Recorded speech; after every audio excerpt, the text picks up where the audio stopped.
प्रिय छात्र छात्राओं, आज हमारा सूरदास का जो पद है, इससे पहले हम 2 पदों का अध्ययन कर चुके हैं। आज हमारा ये तीसरा पद सूरदास का शुरुआत करते हैं, इसको देखते हैं। तीसरा पद है, सबसे पहले इसको हम पढ़ लेते हैं, उसके बाद इसकी अर्थ को समझाते हैं। देखेंगे। किलकथ कान्ह घुटुरुअनि आवत, मनि में कनक नंद के आंगन, बिंब पकड़ी वै धावत। कबहु निरखि हरिया पुछाह को, करसों पकड़न चाहत। किलक हसत राजत दुई दतियाँ, पुनि पुनि तिहि अवगाहत। कनक भूमि पर कर पग छाया, ये उपमा एक राजत। करिकर प्रतिपद प्रतिमन वसुधा, कमल बैठ की साजति। बाल दशा सुख निरखि जसोदा, पुनि पुनि नंद बुलावत। अचरा तर लय ढाके शूर के, प्रभु को दूध पियावत। अचरा तर लय ढाके शूर के, प्रभु को दूध पियावत। अब इसके अर्थ को समझते हैं। शुरुआत में पहला शुरू कहते हैं। किलकथ कान्ह घुटुरुअनि आवत।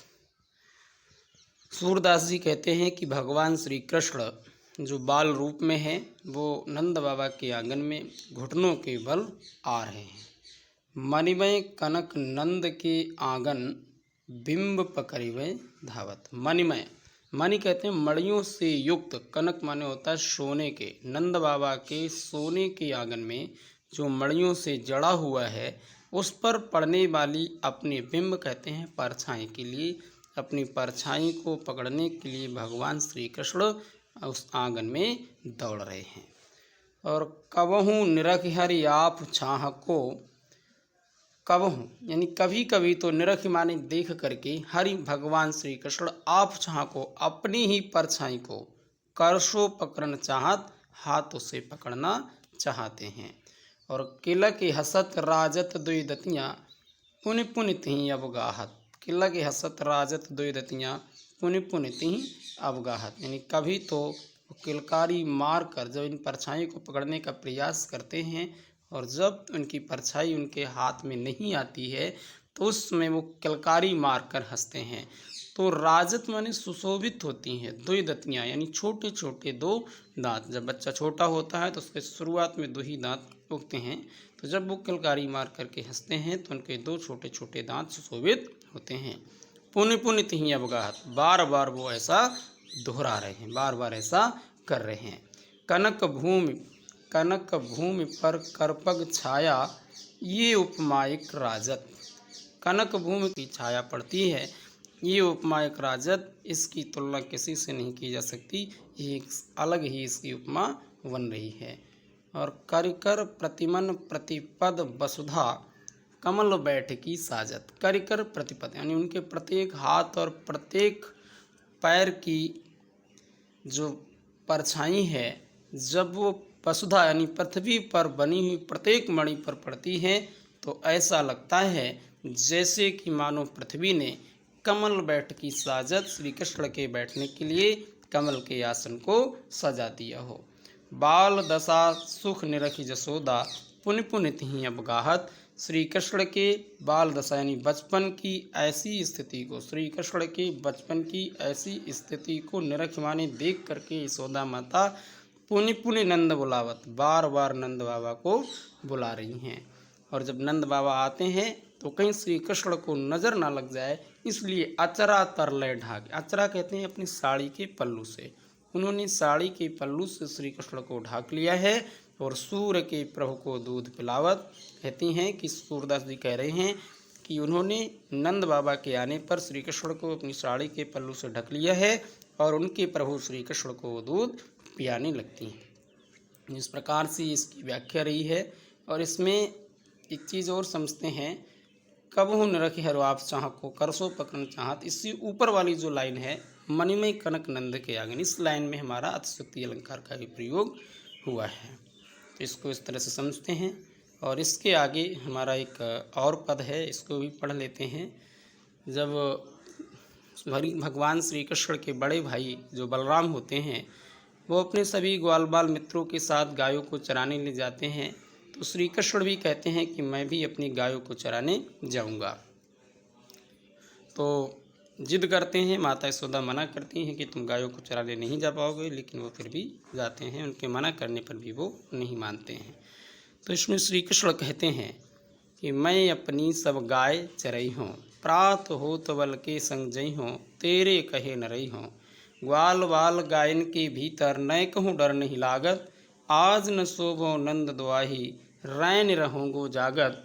और ग्वाल सब गाय चरई हैं, मैं घर बैठो रही हूँ, सूर श्याम तुम सोए रहो, अब प्रात जान में दी हूँ। तो माता यशोदा से श्री कृष्ण कहते हैं कि मैं अपनी सब गाय चरई हूँ, कि हे माँ यशोदा, मैं भी अन्य ग्वाल वालों की तरह अपनी सभी गायों को चराने जाऊंगा। प्रात होत बल के संग जई हूँ, प्रात होत यानी सुबह होते ही, बल कहते हैं अपने बड़े भाई बलराम के संग यानी साथ में जाऊंगा, तेरे कहे न रही हूँ और तुम्हारे कहने से मैं नहीं रुकूंगा। ग्वाल बाल गायन के भीतर नय कहूँ डर नहीं लागत, ग्वाल बाल सभी गायों को चराने जाते हैं, उन गायों के बीच में मुझे थोड़ा सा भी डर नहीं लगता है।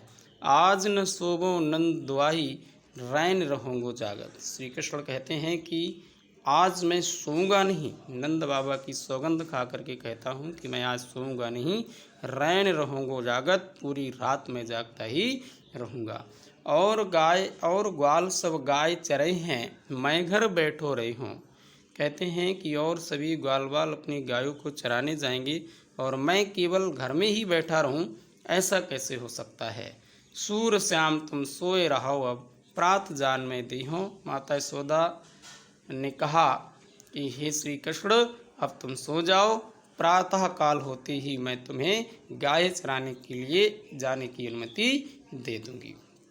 और अगला जो पद है, इसमें जब भगवान श्री कृष्ण ग्वाल बालों के साथ और अपने बड़े भाई बलराम के साथ जब गाय चराने जाते हैं तो वहाँ सब इनसे ही अपनी गायों को घरवाते हैं, जिससे इनके पैर पिराने लगते हैं, दर्द करने लगते हैं। तो ये मना कर देते हैं कि मैया हो न चरई हूँ गाय, कि हे माता यशोदा, अब मैं कभी भी गाय चराने नहीं जाऊंगा, क्योंकि सिगरे ग्वाल घिरावत मोशों, मेरे पाएँ पराएँ। सभी ग्वाल वालों ने वहाँ मुझसे ही अपनी गायों को घिरवाया है, जिसके कारण मेरे पैर पिरा यानी दर्द करने लगे हैं।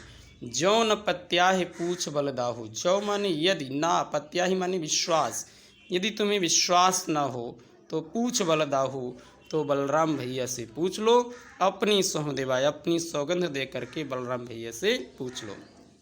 ये सुन माई यशोदा ग्वालिन गारी देत रिसाया।